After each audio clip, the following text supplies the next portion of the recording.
और ये 4 नियम का पालन आप सब करिए। मैं आपको विनम्रतापूर्वक लेकिन विश्वास से कहता हूं कि ये 4 नियम का जो भी पालन करेगा, जिंदगी में बीमारी और रोग उसको कभी आएंगे नहीं। आप भी अगर ये पालन करेंगे तो बहुत अच्छा होगा। मैं भी करता हूं मेरे जीवन में। मैं पिछले 15 वर्षों से योग प्राणायाम करता हूं, उसके साथ कुछ नियम मैंने बनाए हैं, वो नियम का पालन करता हूं और वही नियम आपको बताना चाहता हूं। स्वामी जी पालन करते हैं, मैं करता हूं, हमारे लाखों योग शिक्षक करते हैं। और इन नियमों का पालन करने से हमको इतना लाभ हुआ है कि कभी बीमारी आती नहीं। 15 साल से मैंने हर बार मेरा बीपी चेक किया, नॉर्मल है, शुगर नॉर्मल है, ट्राइग्लिसराइड्स नॉर्मल है, कोलेस्ट्रॉल नॉर्मल है। पिछले 15 साल में कभी सर्दी जुकाम भी नहीं हुआ, गला भी नहीं बैठा, कभी हॉस्पिटल नहीं देखा, कभी डॉक्टर के पास नहीं गए, क्योंकि जरूरत नहीं पड़ी। और वो जरूरत नहीं पड़ी क्योंकि हम निरोगी हैं, स्वस्थ हैं। ये निरोगी और स्वस्थ होने के लिए आयुर्वेद की एक छोटी सी जानकारी आपसे मैं शेयर करना चाहता हूं। आयुर्वेद में यह कहा गया है कि किसी भी व्यक्ति को निरोगी होना है, रोगमुक्त होना है, तो अपने जीवन में 3 बातों का ध्यान रखे। अपना वात, पित्त और कफ, तीनों का संतुलन रखे। वो 3 तरह के दोष हैं हमारे शरीर में, वात, पित्त, कफ। आपने सुना होगा, ये त्रिदोष आधारित शरीर है। जब वात बहुत बिगड़ जाता है तो 80 से ज्यादा रोग आते हैं। जब पित्त बहुत बिगड़ जाता है तो लगभग 46 से 50 रोग आते हैं। और जब कफ बिगड़ जाता है तो 28 रोग आते हैं। और वात, पित्त, कफ तीनों बिगड़ जाएं तो 148 रोग आते हैं। सर्दी, खांसी, जुकाम से लेकर और कैंसर तक जो आखिरी रोग माना जाता है, ये सब वात, पित्त, कफ के बिगड़ने का खेल है। तो इस देश के आयुर्वेद चिकित्सा के सबसे महान लोगों में से कुछ नाम आप जानते हैं, जैसे चरक ऋषि, जैसे सुश्रुत ऋषि। ऐसे एक ऋषि हुए बाघभट्ट। बाघभट्ट ऋषि ने एक पुस्तक लिखी है, उसका नाम है अष्टांग हृदयम, और एक पुस्तक लिखी है, उसका नाम है अष्टांग संग्रहम। इन दोनों पुस्तकों में उन्होंने 7000 नियम बताए हैं। उनमें से 4 बताता हूं, अच्छे लगे तो आज से ही पालन करो और दूसरों को भी बताओ, ताकि कोई भी इन नियमों का पालन करे तो बीमार ही ना पड़े। ये चारों नियम हैं वात, पित्त और कफ को संतुलित रखने के लिए। अब वात, पित्त, कफ तीनों एक साथ आपके संतुलित रहें तो उसके लिए पहला नियम है खाना खाने के तुरंत बाद पानी नहीं पीना।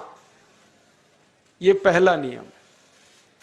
आप बोलेंगे ये तो बड़ी मुश्किल बात है, खाना खाते ही पानी पीते हैं हम तो सबके सब, और बिना पानी पिए खाना ही नहीं खाते। कई लोग तो खाने से ज्यादा पानी पीते हैं, खाना कम खाते हैं, पानी ज्यादा पीते हैं।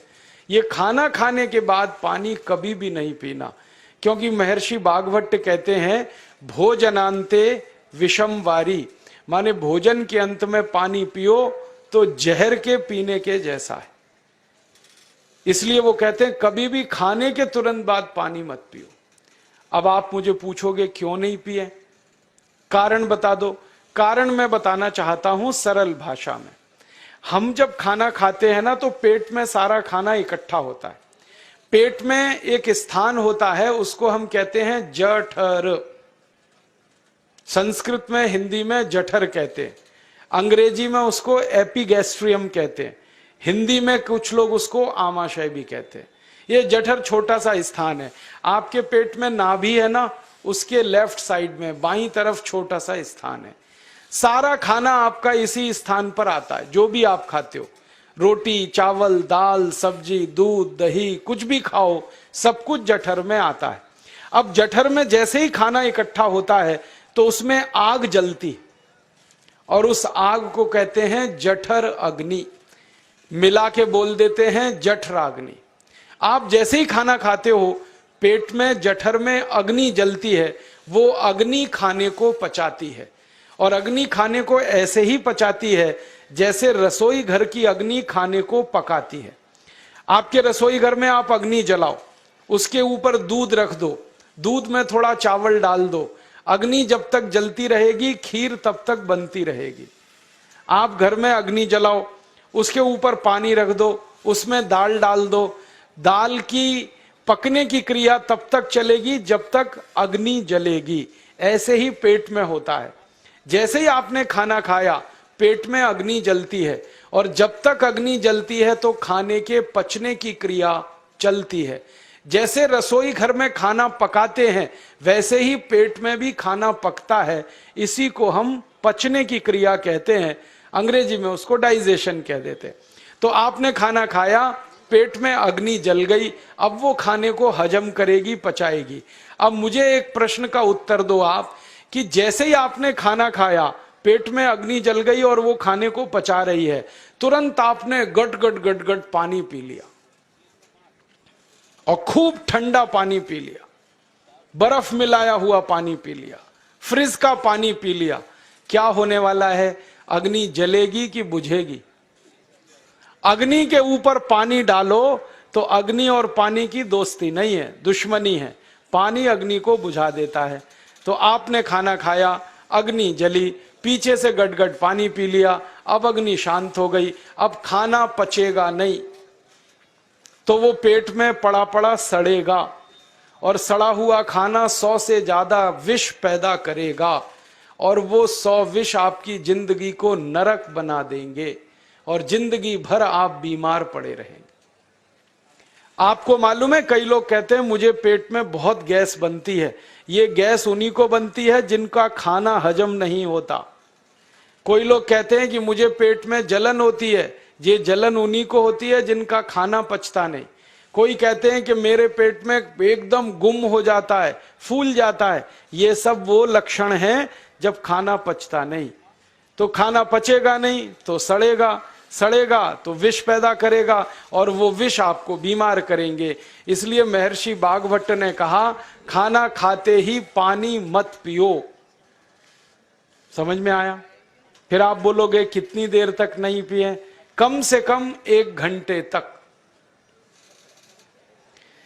1 घंटे बाद पानी पियो। आप बोलोगे जी 1 घंटा क्यों? ये जो अग्नि जलने की क्रिया है ये लगभग 1 घंटे तक ही चलती है पेट में, उसके बाद अग्नि अपने आप शांत हो जाती है, उसके बाद पानी पी लो। तो खाना अगर 10 बजे खाया तो 11 बजे पानी पियो, 11 बजे खाया तो 12 बजे पियो, 12 बजे खाया तो 1 बजे पियो, 1 घंटे बाद पानी पियो। अब आपके मन में यह सवाल आ सकता है कि खाना खाने के पहले पी लें क्या? हाँ पी लो, 40 मिनट पहले पेट भर के पानी पी लो। 10 बजे खाना खाना है, 9:20 पे खूब पानी पी लो, जितना पी सकते हो। 11 बजे खाना खाना है, 10:20 पे पी लो, खूब पानी पी लो, 40 मिनट पहले। आप और एक सवाल पूछ सकते हो कि अच्छा ठीक है, खाने के बाद पानी तो नहीं पिएंगे, कुछ और पी सकते हैं क्या पानी को छोड़कर? तो उसके लिए बागभट्ट जी कहते हैं कि खाने के तुरंत बाद अगर पीना है तो दही की लस्सी पियो, मट्ठा। खाने के बाद अगर तुरंत पीना है तो फलों का रस पियो, गन्ने का रस पी लो, संतरे का रस पी लो, मौसमी का रस पी लो, अनार का रस पी लो। अब आप कहोगे ये सब महंगी महंगी चीजें बता रहे हैं, गन्ने का रस, संतरे का रस, अनार का रस, पैसे तो है नहीं। तो सबसे सस्ता रस है नींबू का ही रस पी लो, शिकंजी बना के पी लो, वो तो सबसे सस्ता है। तो खाना खाने के बाद या तो दही की लस्सी पियो या रस पियो। और एक तीसरी चीज है, दूध पी सकते। तो खाने के तुरंत बाद पीना है तो दही की लस्सी या मट्ठा, खाने के तुरंत बाद पीना है तो कोई फल का रस, खाने के तुरंत बाद पीना है तो दूध। पानी 1 घंटे बाद पियो। और अगर एक बात ध्यान रखो तो अच्छा है कि सवेरे खाना खाते हैं जिसको हम ब्रेकफास्ट कहते हैं, नाश्ता, तो फलों का रस पीना अच्छा, दोपहर को खाना खाएं तो लस्सी और मट्ठा पीना अच्छा, और रात का खाना खाएं तो दूध पीना अच्छा। जो लोग इस नियम का पालन कर सकते हैं जिंदगी में कभी भी 80 रोग उनको नहीं हो सकते। वात पित्त कफ तीनों ही इस एक छोटे से नियम से संतुलित रहते हैं। तो ये पहला नियम मैंने आपसे कहा। दूसरा नियम एक और है, और वो नियम ये है कि पानी कभी भी पियो, घूट घूट भर के पियो। जैसे गरम चाय पीते हैं, गरम कॉफी पीते हैं, गर्म दूध पीते हैं, एक एक घूंट भर के, एक एक सिप करके, ऐसे ही पानी पीने की आदत डालो। ये मुंह में एक बार गिलास लगा लिया, गटागट उसको खाली कर दिया, ये तरीका गड़बड़ है। एक घूंट पानी, 2 घूंट पानी एक बार में उतना ही पियो। आप बोलोगे ये क्या चक्कर है? बात ऐसी है कि एक एक घूंट पानी जब हम पीते हैं तो मुंह की लार पानी के साथ मिलकर पेट में अंदर जाती है, और ये जो मुंह की लार होती है ये क्षारीय होती है और पेट में हमेशा अम्ल बनता रहता है। तो एक घूंट पानी पिया, मुंह की लार इसके साथ अंदर गई, 2 घूंट पिया और ज्यादा गई, बार बार लार अंदर जाएगी तो क्षार पदार्थ पेट के अम्ल के साथ मिलेगा। पेट में अम्ल बनता है, मुंह में लार क्षारीय होती है। तो ये क्षार को अम्ल में मिला दिया जाए और ये अच्छे तरीके से मिलकर पेट में जाए तो कभी भी कोई व्यक्ति के पेट को अम्लता नहीं होती, एसिडिटी नहीं होती। और पेट में अम्लता नहीं होती तो रक्त में अम्लता नहीं होती, और जिनके रक्त में अम्लता नहीं होती उनकी जिंदगी में कभी भी वात पित्त कफ के असंतुलन की स्थिति पैदा नहीं होती। इसलिए पानी घूट घूट करके पीना। मैं आपको एक छोटा सा मेरा ऑब्जर्वेशन बताता हूं, परीक्षण। आप भारत देश में या दुनिया में कहीं भी जाओ, मनुष्य को छोड़कर पशु पक्षियों को देखना शुरू करो, वो पानी कैसे पीते। किसी चिड़िया को पानी पीते हुए देखो, किसी पक्षी को पानी पीते हुए देखो, वो चोंच के एक बूंद ही के बराबर ही पानी उठाता है। एक बार में एक बूंद पानी लेगा, फिर थोड़ी देर चोंच चलाएगा, फिर पिएगा, फिर दूसरी बूंद लेगा, फिर चोंच चलाएगा, फिर पिएगा, फिर तीसरी बूंद। एक एक बूंद पक्षी पानी पीता है। कुत्ते को पानी पीते हुए देखो, चाट चाट के पानी पीता है। शेर को पानी पीते हुए देखो, चाट चाट के पानी पीता है। जितने जानवर चाट कर पानी पीते हैं, जितने पक्षी एक एक घूंट पानी पीते हैं, किसी भी पक्षी और किसी भी जानवर को डायबिटीज नहीं है, किसी को अर्थराइटिस नहीं है, कोई पक्षी ओवरवेट नहीं है, कोई पशु ओवरवेट नहीं है। वो सब स्लिम और ट्रिम हैं, क्योंकि वो इतने होशियार हैं कि पानी चाट के पीते हैं या घूट घूट करके पीते। अब मुझे ये हैरानी होती है कि ये पशु पक्षियों को कौन सिखाता है? वो अपने जन्म से ये ज्ञान सीख के आते। उनका कोई गुरु नहीं है, उनका कोई विद्यालय नहीं है, उनके कोई प्रशिक्षण शिविर नहीं लगते, फिर भी उनको इतनी अकल है कि पानी घूट घूट पीना। और हम ये मनुष्य जिनके इतने गुरु, इतने विद्यालय, इतने कॉलेज, सीखने वाले, सिखाने वाले, और हम मूर्खों के मूर्ख गटागट गटागट पानी पीते रहते। तो पानी पीने का तरीका बदल दो, घूट घूट भर के पानी पियो। ये दूसरा नियम है। तीसरा नियम है कि जिंदगी में कितनी भी प्यास लगे, ठंडा पानी कभी मत पियो। बर्फ डाला हुआ पानी, फ्रिज में रखा हुआ पानी, वाटर कूलर का पानी जिसका तापमान बहुत कम है, ये कभी मत पीना। क्यों? क्योंकि शरीर आपका गर्म है और पानी ठंडा है। अब होता क्या है वो मैं समझाता हूं सरल भाषा में। पेट तो गर्म है, अब इसमें ठंडा पानी डाल दिया आपने, तो अंदर झगड़ा होता है। और झगड़ा क्या होता है? या तो पानी पेट को ठंडा करेगा या पेट पानी को गर्म करेगा।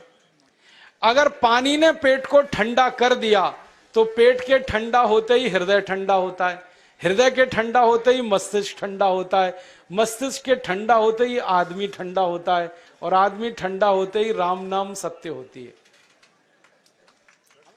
आपको मालूम है, जब शरीर ठंडा पड़ जाता है तो घर में भी नहीं रखते, निकाल के बाहर सड़क पे रख देते। जो घर आपने बनाया अपनी मेहनत से, शरीर के ठंडा पड़ते ही निकाल बाहर करते हैं उस घर में से, और फिर चिल्लाने लगते हैं, लेके जाओ, जल्दी लेके जाओ, इसको जला के आओ। माने ठंडे शरीर की इज्जत नहीं है। तो ठंडा पानी क्यों पी रहे हो भाई? बंद कर दो। कोई जानवर ठंडा पानी नहीं पीता, कोई पक्षी नहीं पीता।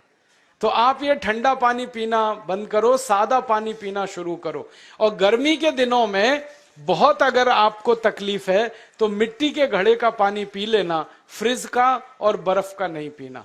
ये तीसरा नियम है। और चौथा और आखिरी नियम है कि आप सवेरे ही सवेरे जब सोकर उठते हो तो सबसे पहले पानी पियो। जैसे ही आपकी आंख खुल गई तो पहले 2-3 गिलास पानी पी लो, उसके बाद आप टॉयलेट में जाओ। उठते ही पानी पियोगे तो 2 फायदे हैं।